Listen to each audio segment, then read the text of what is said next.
और वो पेपर गुरुकुल की एक दुकान जनरल स्टोर है, वहाँ बिकते हुए मैंने देखा था। तो आपने खरीदा नहीं पेपर? जब आपने देखा भाई पेपर बिक रहा है तो आप खरीद लेते पेपर, भाई का एग्जाम क्लियर हो जाता। पुलिस में रहते हुए अगर अधिकारी आपको ये बोले कि आपको सितारगंज जेल में एक चिट्ठी दे के आनी है, तो चिट्ठी में चोरी से दे करके नहीं गया। मैं चार्जशीट में लिखा हुआ है कि उससे मिला था लीगल रजिस्टर एंट्री में। देखिए, एक आंदोलन रांची में चल रहा है, लेकिन आप वहाँ नहीं दिख रहे, नहीं आपके अभिजीत दीपके दिख रहे हैं। जाने की कोशिश भी कर रहे हैं तो घर पे पुलिस डिटेन कर ले रही है। मैं आपको वीडियो भेज दूंगा। गोविंद सिंह कुंजवाल साहब 5वीं पास थे और शिक्षा मंत्री थे। बताइए क्या नीतियां बनाएंगे। स्मृति ईरानी 12वीं पास थी और मानव संसाधन मंत्रालय रहा है। बताइए क्या नीतियां बनाएंगे। और आधे से ज़्यादा फौज बगावत करके रिजाइन करके घर जाने वाली है। अब तक इस आंदोलन में कोई लीडर नहीं था, अब लीडरशिप करेगा शेर सिंह। जिस दिन पुलिस परिवार का आह्वान हुआ कि परेड ग्राउंड में इकट्ठा होना है, सचिवालय घेरना है, विधानसभा घेरनी है, शेर सिंह मर जाएगा, लेकिन अपने जवानों के लिए जिनके साथ 17-18 साल बिताए उनसे पीछे नहीं हटेगा। दिल्ली के जंतर मंतर पर जिस उत्तराखंड पुलिस के सिपाही ने इस्तीफा दिया, आज भी हमारे साथ हैं। अब वो उत्तराखंड में आकर नेता बन गए हैं। आइए उनसे बातचीत करते हैं। बहुत बहुत स्वागत है शेर सिंह भाई आपको। ठीक है भैया, धन्यवाद। लेकिन मैं नेता नहीं बना हूँ, मैं किसान और मजदूर का बेटा हूँ, तो वही रहूँगा। नहीं, लगातार देखा जा रहा है जो वीडियो है आपके कि आप कई कार्यक्रम आपने आयोजित कर दिए हैं हरिद्वार में, और जो आपके बयान भी है पॉलिटिकल लग रहे हैं पूरी तरह। भैया, माँ की पेंशन आएगी नहीं आएगी, डीएम का बेटा इस देश में डीएम बनेगा, आईएएस का बेटा आईएएस बनेगा, आईपीएस का यस उद्योगपति का उद्योगपति बनेगा। तो फिर ये जो गरीब मजदूर किसान के बच्चे हैं ये कहाँ जाएंगे। मैं तो कहता हूँ कि पॉलिटिक्स कोई गंदी चीज़ नहीं है। देश के युवाओं का भविष्य अगर पॉलिटिक्स तय कर रही है तो पॉलिटिक्स करनी चाहिए। अगर आज कोई एमडी पीएचडी करा हुआ देश का शिक्षा मंत्री या स्वास्थ्य मंत्री होता तो शायद उन 21 बच्चों की जान नहीं जाती और 4 बच्चे ऑन द स्पॉट नहीं मरते। बड़ी मुश्किल से कोई बच्चा होता है, नौकरी की तैयारी करता है, बामुश्किल नौकरी लगता है, लेकिन आपने अचानक से भाई जंतर मंतर पे इस्तीफा दे दिया। जो 20 जून की घटना थी भैया, अगर ये उससे पहले सरकार उन बच्चों से बात करती तो शायद बच्चे मरते ना, उनके माँ बाप को दर्द ना गुजरता। वो दर्द ने मुझे प्रेरित कर दिया भगत सिंह साहब के जो विचारधारा है कि अगर देश पर बात आएगी नौकरी क्या चीज़ है, जान भी देनी पड़ेगी। देश की जनता से बनता है, इन युवाओं से देश बनता है, महिलाओं से देश बनता है। हिंदू मुस्लिम सिख ईसाई भारत देश के 4 सिपाही, जो हमारे देश का संविधान भी कहता है कि देश कर्म प्रधान है, धर्म प्रधान नहीं है। लोगों का ये भी कहना था कि भाई शेर सिंह सस्पेंड चल रहे हैं, शेर सिंह पे जांच चल रही है, शेर सिंह गैंगस्टरों के साथ मिलकर ज़मीनें कब्जाने का काम करता है हरिद्वार में, और कहीं आपको लगा कि भाई मैंने बर्खास्त तो होना ही है, उससे पहले क्यों ना पहले ही मैं इस्तीफा पुलिस से दे दूँ। ये बहुत अच्छा सवाल पूछा आपने और बहुत ही धन्यवाद इस सवाल को पूछने के लिए। जो मैम मुझे बता रही है कि मैं स्टेट सीटर हुआ है जी, मैम कुमाऊँ है, वो एविडेंस दिखाए कहीं कि मेरे किसी थाने में मेरे खिलाफ स्टेट सीट खुली हुई।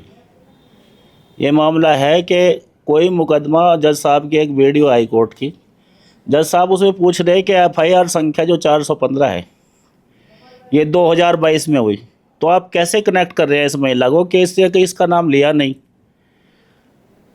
इनका ये कहना था कि ये उनसे प्रवीण वाल्मीकि से जा कर के मिले हैं, मैं रजिस्टर में एंट्री करके मिला हूँ। उसमें भी जज साहब ये कह रहे हैं कि अगर प्रवीण वाल्मीकि से मिला है तो तमाम लोग मिले होंगे और पुलिसकर्मी मिले होंगे, जांच के नाम पे मिले होंगे, उनके घर वाले मिले होंगे, क्या सबको आप जेल भेज देंगे। आप ये मानते हैं कि जो मुकदमे आपके ऊपर किए गए हैं वो फर्जी हैं? मैं सरकार से डिमांड करता हूँ, सीबीआई से, ईडी से, सरकार से, भारत सीबीआई से, कि मेरी संपत्ति की जांच कराए और उन अधिकारियों की भी संपत्ति की जांच कराए जो ये मेरे ऊपर आरोप लगा रहे हैं। मेरे रिश्तेदारों की कराए, दोस्तों की कराए, मुझे कोई दिक्कत नहीं है, और मैंने बाकायदा चिट्ठी लिखी है। जंतर मंतर के मंच से आपने एक बात कही थी कि उत्तराखंड में जो पेपर हैं पटवारी के एग्जाम के पेपर, वो परचून की दुकानों पर बिकते हैं। कोई ऐसी दुकान हो उत्तराखंड में जहाँ पेपर मिल रहा हो? 2021-22 में जो पटवारी का पेपर हुआ था भैया, मेरे भाई ने 8-8, 10-10 घंटे की तैयारी की थी, और वो पेपर गुरुकुल की एक दुकान जनरल स्टोर है, वहाँ बिकते हुए मैंने देखा था। मैंने उस दिन सोच लिया था कि उत्तराखंड के युवाओं का भविष्य है, जो उत्तराखंड में एसडीएम बनने लायक है, ये उसको चपड़ासी बना देंगे। तो आपने खरीदा नहीं पेपर? जब आपने देखा भाई पेपर बिक रहा है तो आप खरीद लेते पेपर, भाई का एग्जाम क्लियर हो जाता। पेपर खरीदने से अच्छा मैंने उसका और सोशल मीडिया पे कर दिया कि इस पेपर को बच्चे देने मत जाओ, ये तुम्हारे साथ धोखा हो रहा है, तुम नहीं बन पाओगे पटवारी। कोई पेपर इतना ज़्यादा आउट हो गया, पोस्टें हैं 300 दे दिया तुमने 3000 को, कहाँ सर? वो भर्ती परीक्षा रद्द करनी पड़ी बाद में। और पटवारी का ही क्यों, फॉरेस्ट की भर्ती हुई थी उसमें भी आउट हुआ पेपर। दरोगा की भर्ती हुई थी, बर्खास्त किए, आज पेपर में आ रखा है 3 और पकड़े गए हैं। अगर उत्तराखंड की जनता ने SIR में जो नोटिस दिए, जो हर सीट पे 10-10, 12-12 हज़ार वोट काटे, समय रहते हुए अगर वो वोट बनवा लिए गए, क्योंकि आज के टाइम में मुझे नहीं लगता है कि भाजपा चुनाव लड़ रही है किसी के साथ। भाजपा की तरफ से चुनाव लड़ रहा है भारत निर्वाचन आयोग, राज्य निर्वाचन आयोग। तो उत्तराखंड की जनता से अपील करता हूं कि आप अपना वोट बनवाएं। लोकतंत्र में वोट से राजा बनता है, आपको किसी को गोली मारने की जरूरत नहीं है, केवल एक बटन दबाना है, राजा अपने आप बदल जाएगा। अब आप उत्तराखंड पुलिस से बर्खास्त हो चुके हैं, तो अब फुल टाइम अब राजनीति को आप दे रहे हैं, क्योंकि जो आपके बयान लग रहे हैं, जो आपकी बातचीतें लग रही हैं, ये लग रही है कि भाई अब शेर सिंह चुनाव लड़ेंगे हरिद्वार से। देखो भैया, एक सांसद जी हैं, नगीना सांसद जी, नाम है एडवोकेट चंद्रशेखर आज़ाद जी। मुझे लगता है कि वो इंसान पॉलिटिकल 1% है और सामाजिक 99% है। उस आंदोलन में जो नेता थे, आपने देखा भी होगा, वो नेता केवल वहाँ आए, फ़ोटो खिंचाए, बच्चों की सिंपैथी ली, चले गए। लेकिन 20 तारीख का जो था, जो बच्चों पे लाठियाँ मारी गई किले ठोक ठोक करके भाजपा के गुंडों ने, और वो पुलिस वाले नहीं थे, वो जो वर्दी में थे, जिनकी दाढ़ी बढ़ी हुई थी, नंबर प्लेट नहीं थी, इधर बैच नहीं थे, वो भाजपा के गुंडे ही थे। तो इससे मुझे ये लगता है कि माननीय चंद्रशेखर आज़ाद, जब इन्होंने तो गैस के आंसू गोले छोड़े, उनके सामने खड़ा था। जब उस पर आरोप लगे कि नेतागिरी कर रहा है, उसने अपने पूरे संगठन को बोला कि कोई भी बच्चा मेरे संगठन का इस आंदोलन में गमछा पहन के नहीं आएगा, आना है तो सामाजिक भावना से आओ। उसके बाद भी उसने 2 रणनीति अपनाई। एक, संसद में बाबा साहब की मूर्ति के नीचे बैठा रहा, और जब बच्चों की लड़ाई लड़ने की बारी आई संसद में, तब अपना जाकर के लड़ाओ। तो उसका भी कहना ये है कि बिना सामाजिक क्रांति के राजनीतिक क्रांति बेईमानी होगी। हमें पहले भारतीय जो समाज है, इनके लिए सामाजिक क्रांति करनी होगी। जंतर मंतर जाने से पहले आपकी कोई रायशुमारी हुई थी चंद्रशेखर आज़ाद से कि मुझे जंतर मंतर जाना है और मैं इस्तीफा उत्तराखंड पुलिस से दे रहा हूँ, ऐसी कोई बात हुई थी? या कोई आपको दिशा निर्देश वहाँ से मिले कि भाई आपको इस्तीफा देना चाहिए, पूरी तरह यानी राजनीति में आना चाहिए? मेरी कोई बातचीत नहीं है, मेरा फ़ोन चेक कर लीजिए आप, 20 तारीख का, 24 तारीख का। हाँ, 20 तारीख में मेरे बेटे की तबीयत ख़राब थी, जब दवाई दिलवा करके आया तो बड़ा बेटा खाना नहीं खा रहा था। मैंने मम्मी को पूछा क्यों नहीं खाया इसने। मम्मी ने कहा सुबह से ही रो रहा है, जब से किसी के फ़ोन में वीडियो देखी है दिल्ली जंतर मंतर की, कि अगर मेरी भी बहन है, कल ऐसे डंडे बजेंगे पुलिस के द्वारा, तो मैं कैसे सहन कर पाऊँगा। फिर मैंने पूछा बेटा क्या हुआ? पापा वो आज के बाद आंखें मत मिलाना। मैंने कहा क्यों? बोले तुम्हें पुलिस की नौकरी छोड़नी पड़ेगी। मैंने कहा भैया वो दिल्ली पुलिस का मामला है, मेरा थोड़ा ही है। उन्हें 2-3 दिन खाना नहीं खाया, 23 की रात को फिर पापा से पूछा बड़ा भाई पुलिस में, उसने कहा ठीक है रोज़गार भी हो ही जाएगा कहीं ना कहीं से, लेकिन ये समय लड़ाई लड़ने का है तो लड़नी चाहिए। लड़ाई आपने जंतर मंतर पर लड़ी, आप जंतर मंतर पर दिखे। एक आंदोलन रांची में चल रहा है, लेकिन आप वहाँ नहीं दिख रहे, नहीं आपके अभिजीत दीपके दिख रहे हैं। तमाम लोग जो हेमंत सोरेन साहब है, हम आपसे कहना चाहते हैं, जाने की कोशिश भी कर रहे हैं तो घर पे पुलिस डिटेन कर ले रही है। मैं आपको वीडियो भेज दूँगा। और जुनैद भाई से मैंने बातचीत करने की कोशिश की, नहीं हो पाई। रही इसकी बात कि वहाँ भाजपा की सरकार नहीं है, तमाम वो लोग देख लें जिनके राज्यों में पेपर आउट हो रहे हैं, आप भी जाने वाले हैं। ऐसा नहीं है कि पंजाब में आउट नहीं हुआ, पंजाब में भी आउट हुआ, उस पर भी हम बोल रहे हैं। ऐसा थोड़ा ही है जहाँ जहाँ भाजपा की सरकार है वहीं वहीं पे पेपर आउट हो रहे हैं। वे तमाम लोग जो देशभक्त है, देशभक्त वही है जो पेपर आउट नहीं करा रहे हैं, और देशद्रोही वही है जो करा रहे हैं। और इस देश में एक समय ऐसा आएगा, ये जो जैन जी है जैसे अभी कर रहा है, नहीं जैन जी से कोई ऐसा शिक्षा मंत्री निकलेगा जो PhD किया हुआ है, कोई ऐसा स्वास्थ्य मंत्री निकलेगा जो MBBS MD हो। यहाँ पे तो उत्तराखंड की बात कर रहा हूँ मैं आपको। गोविंद सिंह कुंजवाल साहब 5वीं पास थे और शिक्षा मंत्री थे। बताइए क्या नीतियाँ बनाएंगे। स्मृति ईरानी 12वीं पास थी और मानव संसाधन मंत्रालय रहा है। बताइए क्या नीतियाँ बनाएंगे।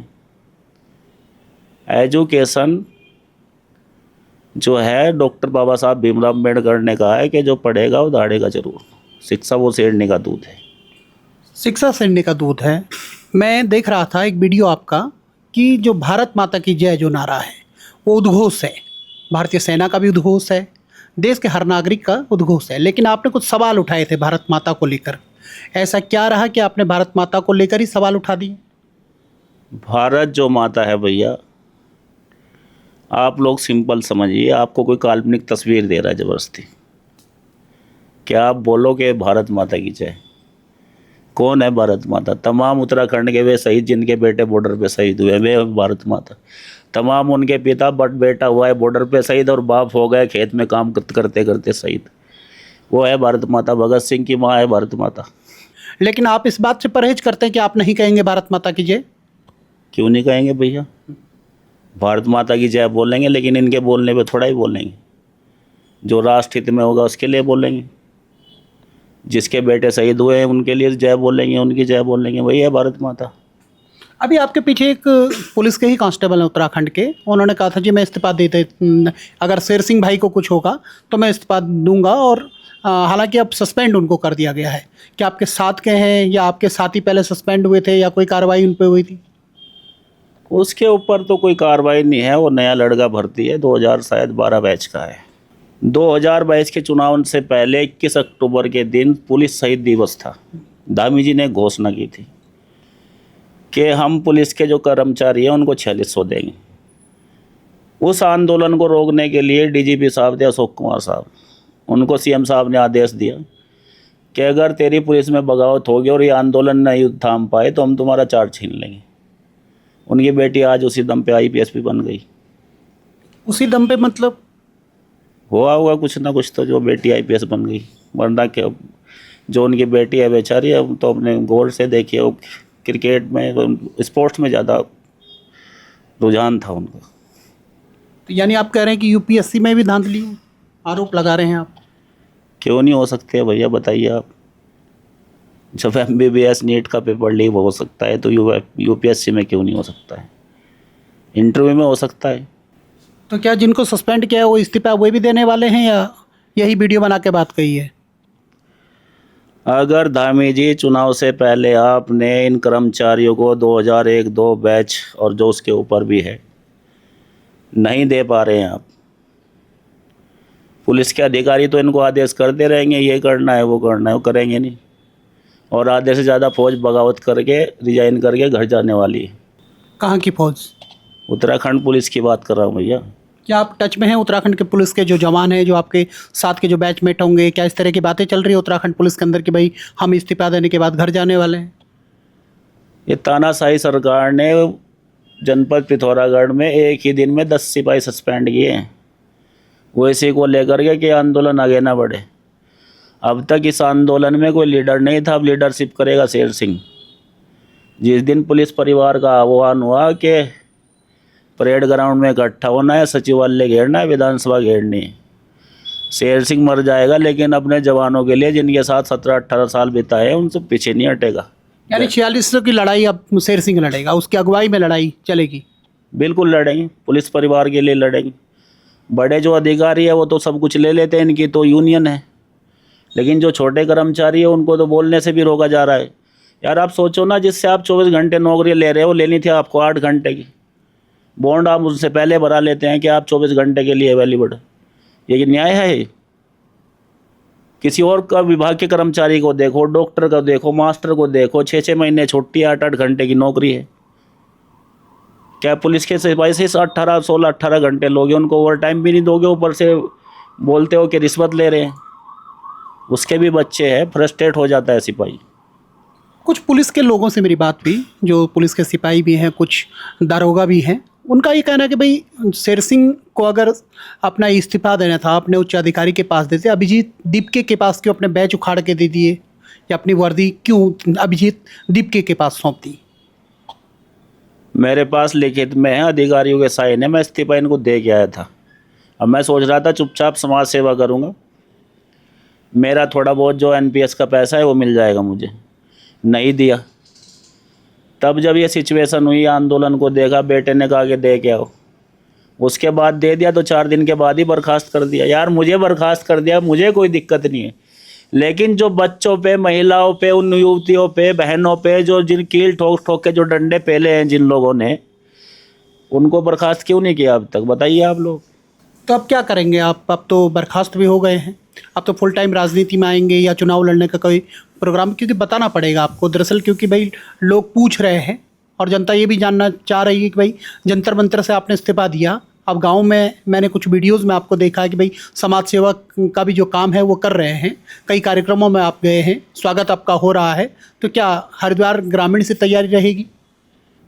अगर देश का, उत्तराखंड का युवा मुझे बोलेगा कि हाँ शेर सिंह भाई आप बचा सकते हैं या लड़ाई लड़ सकते हैं, तो मैं ज़रूर लड़ूंगा, वरना चुनाव कोई इशू नहीं है। तो क्या पार्टी कौन सी रहेगी? क्या वही चंद्रशेखर आज़ाद अगर आपको कहेंगे भाई हमारी पार्टी में शामिल हो जाओ, क्योंकि विचारधारा तो आपकी वही है, भीम आर्मी से आप हैं? नहीं, मैं भीम आर्मी से नहीं हूँ, मैं सोच के साथ हूँ, 2 राष्ट्र के साथ है। भीम आर्मी ने आप हरिद्वार में चले जाओ, बिना किसी की जाति और बिना किसी का धर्म देखे हुए।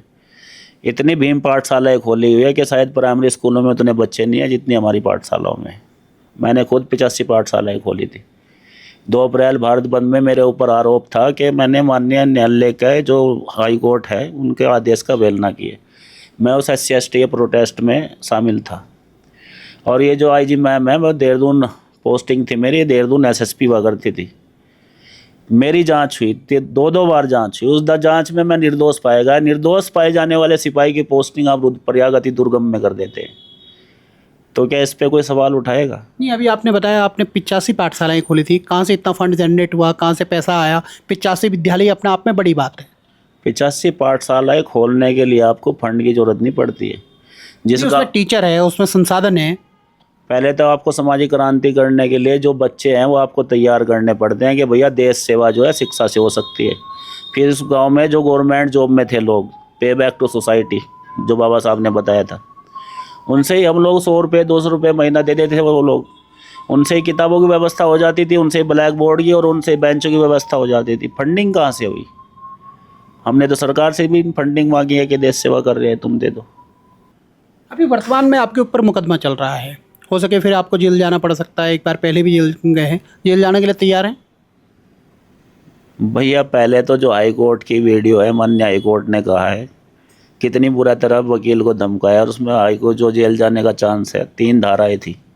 111 जो धारा है गिरोहबंदी की है BNS में, वो उस पर लगती है जिसके खिलाफ कम से कम 2 चार्जशीट पहले हो चुकी है, मतलब 2 अपराध कर चुका हूँ, वो मेरे ऊपर बनती नहीं है। तीसरी है गाली गलौज, दूसरी 351। जब गिरोहबंदी नहीं हुई है तो 351 कहाँ से होगी? फिर है मारपीट 352, शायद 352 एट ए टाइम, जिस दिन चार्ज पे मुकदमा है जज साहब ने हटा दी थी। तो ये तो जेल जाने का तो छोड़ो आप, मैं मुकदमा जिस दिन बरी हो जाऊंगा, क्वैश हो जाएगा, उस दिन उन अधिकारियों के खिलाफ हाई कोर्ट जा करके मां नानी का दावा करूँगा। परवीन वाल्मीकि जो गैंगस्टर हैं उनके साथ भी आपका नाम जोड़ा जा रहा है कि भाई उनके काफ़ी आप करीबी, क्या आपके संबंध हैं या आप जानते हैं या आपकी बातचीत पहले कभी हुई है? आपने बहुत अच्छा सवाल पूछा। एक अधिकारी ने कहा कि भाजपा का पार्षद है बॉलर, उसका भतीजा, और वो भाजपा का ही पार्षद है। मुझे नहीं पता था कि वो पहले जेल जा चुका है या मर्डर के भी है, उस पर 307 भी है। मेरी उससे ऐसे ही नॉर्मल बातचीत हुई।